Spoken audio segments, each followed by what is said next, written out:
Okay. I've been getting some pretty bad publicity lately, especially after the Milton Berle show.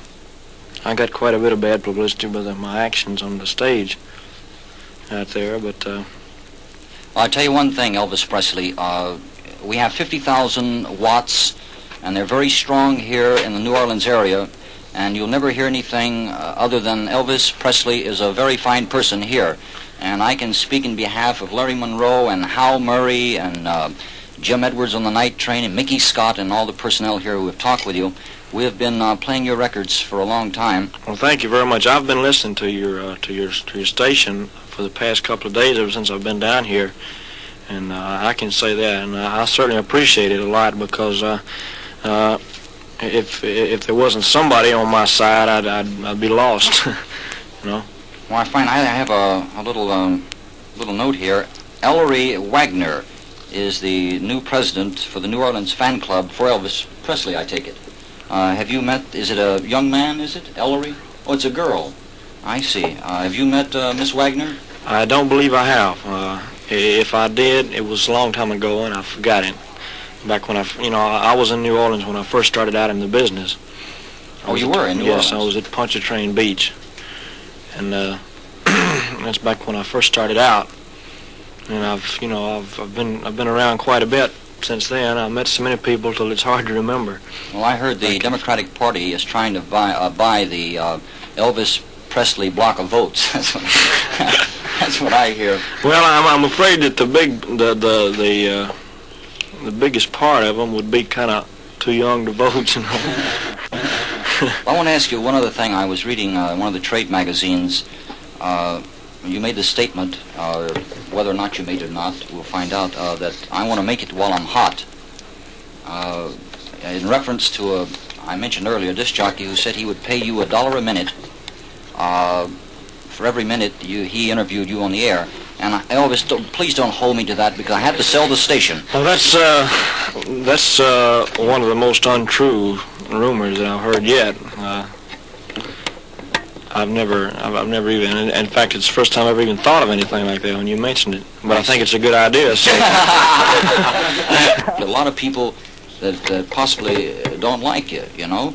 And there are a number of people who don't like me, and probably Bob Hope right down the line. But what you do well. So I don't know why people, it's just a certain amount of integrity that should go with this. Like these quotes here and there that you read about you, now that you say there's no truth to them. Well, Mr. Stewart, I'll tell you like this. I was telling a reporter a little earlier today, there's people, regardless of who you are or what you do, there's going to be people that don't like you. There were people that didn't like Jesus Christ. They killed him, and Jesus Christ was a perfect man, you know. And there's going to be people that don't like you regardless of who you are or what you do, because if everybody thought the same way, they'd be driving the same car, they'd be marrying the same woman, and that wouldn't work out, you know. That's right. There's a lot of philosophy there. Very, very much so. Well, how about your new release? I've got 1 million calls. I know that Mickey and Larry Monroe and Hal Murray and Jim Edwards have all received the same call. Why don't you play Hound Dog? And we can't find it. And, well, it's probably because I hadn't made it yet. Hound Dog should be out in the next 3 or 4 weeks. Now, I'm not sure, but I've got it to record yet. But I mean, after you record it, it don't take them just a week or two to get it out. Elvis, do you think there's any chance that you might send us an exclusive on it?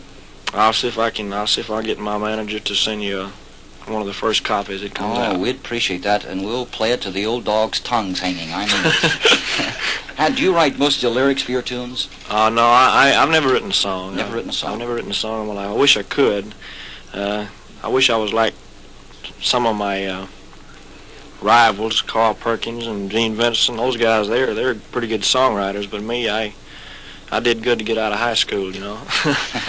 And well, I've never written a song. Well, you just keep singing.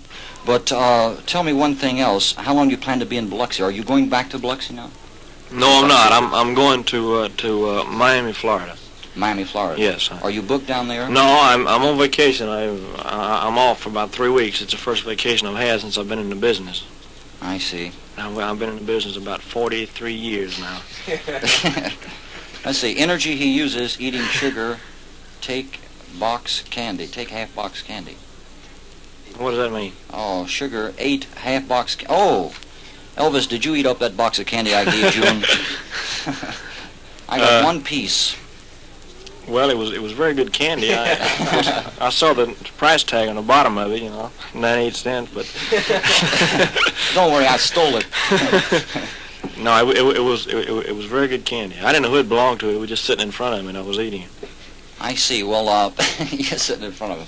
Well, I'd like to play an Elvis Presley tune here. Who? Gene Vincent? Gene Vincent. This boy is, come on. But I met Gene in New York.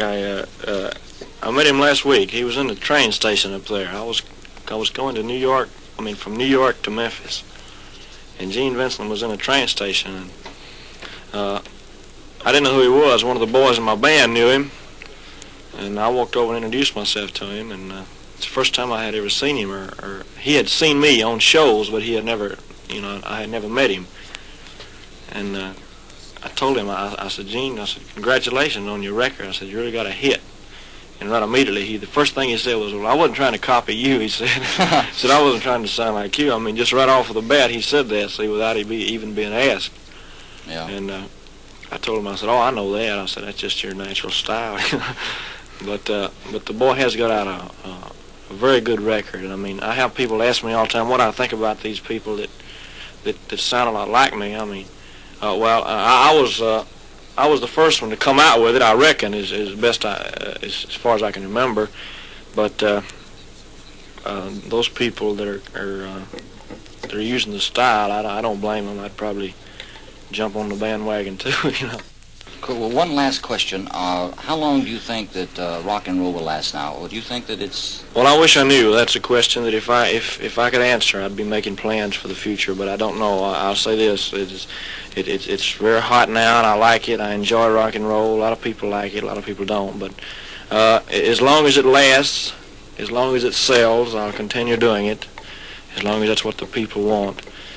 And if they change, if it dies out, I'll try to do something else. And if that doesn't work, I'll just say, well, I had my day. You're a good audience, ladies and gentlemen. Thank you very much. Okay.